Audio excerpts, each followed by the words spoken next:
Sa ibang balita, tanggal stress ang pangako ng isa sa leading retail malls sa bansa sa ika-4 na dekada nito sa industriya. Pangako nila ang patuloy na makamasang serbisyo at pangangalaga sa kalikasan. Ang balitang A to Z hatid ni Naomi Almojano.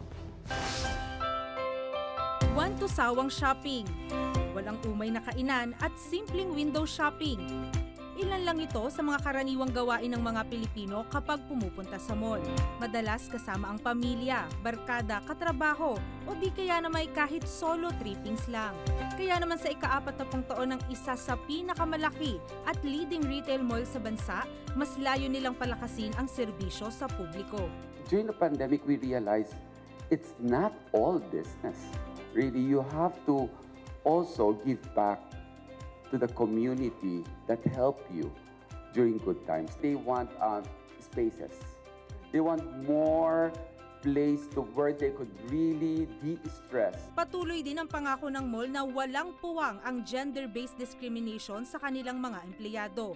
Nasa kasalukuyang nasa mahigit 60% ang kababaihan at executives. So the biggest asset of our company is not the building, it's not the shopping center. It's the people inside. Tiniyak din ng mall na sa kabila ng patuloy nilang pagre-develop at pagtatayo ng mall sa iba pang bahagi ng bansa, kakampi sila sa pagiging eco-friendly. 50 of our malls right now would have solar panels on the roof. There's a commitment to use 100% clean energy by before 2030. Aniya, bago sila magtayo ng bagong flagship o regular store, inaaral muna nila ang lugar kung bahain ito para hindi makadagdag sa problema at sa halip, solusyon o tulong sa pagbaha ang kanilang maibigay.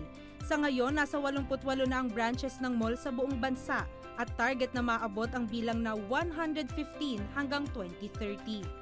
Para sa Balitang A to Z, Naomi Almojano.